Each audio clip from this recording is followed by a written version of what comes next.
जब हम छोटे बच्चे थे तो हमें भूत प्रेतों के बारे में बहुत ज़्यादा डराया जाता था और ये भी बहुत ज़्यादा सुनने को मिलता था कि उस तरफ मजा ना वहाँ पे भूत रहता है। लेकिन अब हम बड़े हो चुके हैं और आज के इस वीडियो में हम भूतिया जगह के बारे में बात करेंगे। तो आज की इस फैक्ट मसाला में हम जानेंगे इंडिया की हॉन्टेड प्लेसेस के बारे में और इन हॉन्टेड प्लेसेस में जाके आप घूम के भी आ सकते हैं। नमस्कार दोस्तों, मेरा नाम है सोनू और आप देख रहे हैं टेक्नो फैक्ट।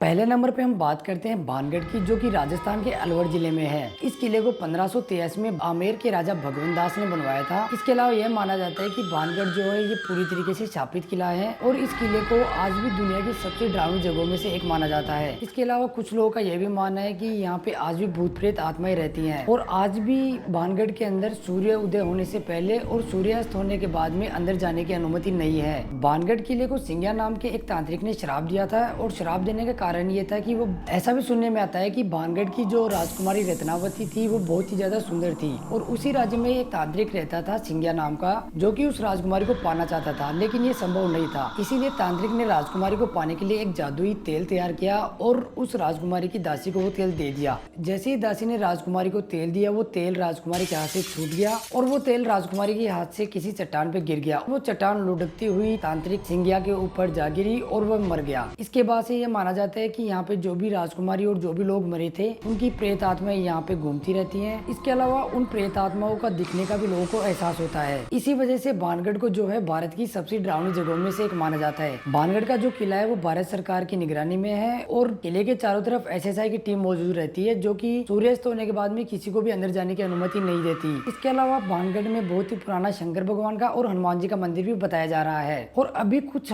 साल पहले 2 से 3 साल पहले घटना भी हुई थी कि कुछ लोग भानगढ़ गए थे और उन्होंने एक फोटो कैप्चर किया था। उस फोटो में उन लोगों को एक उनके बगल में परछाई खड़ी हुई भी दिखाई दी थी और उस फोटो को देख के भी हम अंदाजा लगा सकते हैं कि वहाँ पे भूत और आत्माओं का साया रहता है। अब दूसरे नंबर पे हम बात करते हैं कुलधारा गांव की, जो कि राजस्थान के जैसलमेर जिले में है। इसके अलावा इस गांव को शापित, रहस्यमयी और एक भूतों का गांव भी कहा जाता है। इस गांव को 13वीं शताब्दी में पालीवाल ब्राह्मणों द्वारा बसाया गया था, जो कि पाली से आए थे। इसी वजह से उनको पालीवाल ब्राह्मण कहा जाता था और 19वीं शताब्दी में ये गांव है पूरी तरीके से नष्ट हो गया था। लेकिन कुछ लोगों के अनुसार ये भी कहा जाता है कि कुलधारा गांव में बहुत सारे लोग होने के कारण उनका एक मुखिया हुआ करता था और इस मुखिया की बहुत ही सुंदर एक लड़की थी। यह बात कुलधारा गांव से बाहर निकल चुकी थी और जैसलमेर तक पहुंच गई। जैसे जैसलमेर में यह बात पहुंची और सलीम के कानों में पड़ी तो सलीम ने कुलधारा गांव के मुखिया की बेटी से विवाह करने का निर्णय किया और गाँव वालों पे दबाव बनाने लगा। लेकिन गाँव वाले बिल्कुल भी यह नहीं चाहते थे कि उस लड़की की शादी सलीम से हो। इसके बाद उन लोगों ने सलीम से एक दिन का समय मांगा और उन्होंने रातों रात ही उस गाँव को खाली कर दिया। इसके अलावा कुछ लोगों का यह भी मानना है कि यह गांव पानी की कमी के कारण खाली नहीं किया गया था, बल्कि इस गांव को खाली करने का कारण जैसलमेर राज्य के मंत्री सलीम सिंह थे, जो कि गांव वालों पे बहुत ज्यादा अत्याचार और उन पे दबाव बना के रखते थे। इस वजह से गांव वालों ने रातों रात गांव को खाली कर दिया और गांव में जाते जाते उन लोगों ने शराब भी दे दिया। इसी वजह से इस गाँव को शापित गाँव भी कहा जाता है। और गाँव वालों ने शराब में यह बोला था कि इस गाँव में कोई भी भविष्य में कोई भी कुछ नहीं कर पाएगा। तब से लेके आज तक वो गाँव पूरा पूरा खंडर ही बताया जा रहा है। अभी तक वहाँ पे किसी ने कुछ भी नहीं बसाया है। इसके अलावा इस गांव में पहले घूमने के लिए अनुमति नहीं थी, लेकिन अब राजस्थान सरकार ने पूरे रिसर्च करने के बाद में ये पता लगा है कि यहाँ पे कोई भी भूत प्रेत नहीं रहते हैं। उसके बाद से इस गांव को खोल दिया गया है और अब यहाँ से देश विदेश से दूर दूर के लोग इस गांव को देखने के लिए आते हैं।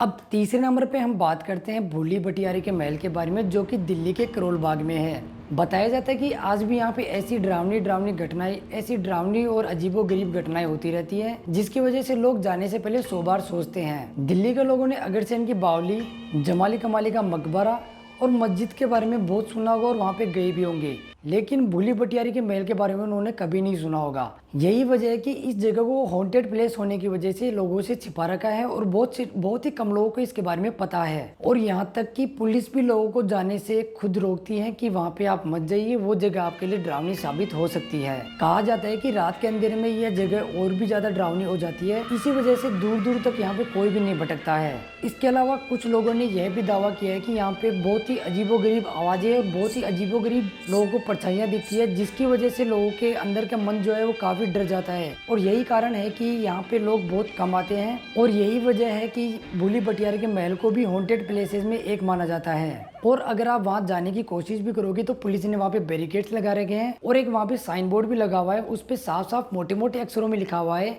और यही एक कारण है कि वहां पे कोई भी गार्ड एक रात से ज्यादा नहीं टिक पाता है, अगले दिन वो गायब हो जाते हैं। चौथे नंबर पे हम बात करते हैं ग्रैंड प्रादी टावर्स की, जो कि मुंबई के मालबार हिल्स में है। इन टावर्स को मुंबई की सबसे ज्यादा डरावनी जगहों में से एक माना जाता है। इसके अलावा इस बिल्डिंग में बहुत सारे फ्लैट्स अभी भी खाली पड़े हैं। खाली होने का कारण ये बताया जा रहा है कि कुछ समय पहले 8वीं मंजिल से एक पूरे परिवार ने जंप करके सुसाइड कर लिया था।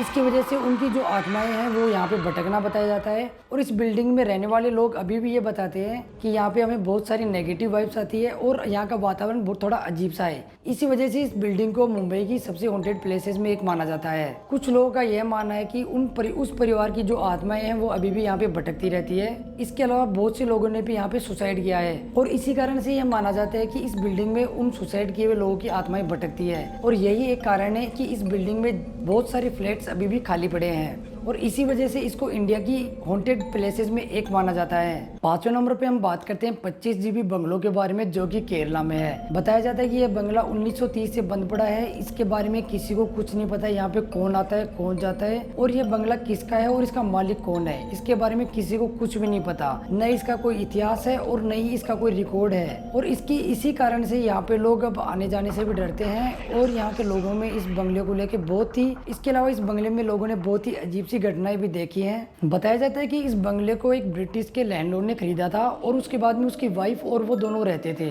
इसलिए इस बंगले को इंडिया की सबसे हॉन्टेड प्लेसेस में एक माना गया है। कुछ लोगों का मानना है कि यहाँ पे एक लाल कपड़े पहने एक महिला घूमती है। इसके अलावा लोगों ने और भी बहुत सी अजीबोगरीब घटनाएं देखी है। इसके बाद से यह बंगला बहुत ही डरावनी जगह बन गया और इधर आने से लोग डरने लगे और यही कारण है कि यह बंगला इंडिया की सबसे ज्यादा हॉन्टेड प्लेसेस में एक माना गया है। 6वें नंबर पे हम बात करते हैं डुमांस बीच की, जो कि सूरत में है। बताया जाता है कि यह भी एक हॉन्टेड प्लेसेस में एक प्लेस आती है और बताया जाता है कि रात के समय में ये बीच काफी खाली हो जाता है और यहाँ पे सन्नाटा होने की वजह से लोगों में ये खौफ है, यहाँ पे कुछ अजीबोगरीब घटनाएं हमारे साथ हो सकती है। वैसे तो यहाँ पे किसी ने भी कुछ अजीबोगरीब देखा नहीं है, लेकिन लोगों में इस चीज का डर है और यही कारण है कि डुमांस बीच को हॉन्टेड प्लेसेस में एक प्लेस माना गया है। तो ये थी इंडिया की सबसे ज्यादा हॉन्टेड प्लेसेस। यहाँ पे आप जाके घूम सकते हो और इसके साथ यहाँ पे आप एंजॉय भी कर सकते हो। इसके अलावा अगर आपको ये वीडियो अच्छा लगा तो चैनल को सब्सक्राइब कीजिए, वीडियो को लाइक कीजिए और नीचे कमेंट में जरूर बताइए कि आपको इस वीडियो में सबसे डरावनी जगह कौन सी लगी और आपने अभी तक कौन सी जगह घूमी है और वीडियो को शेयर करना भी ना भूलें।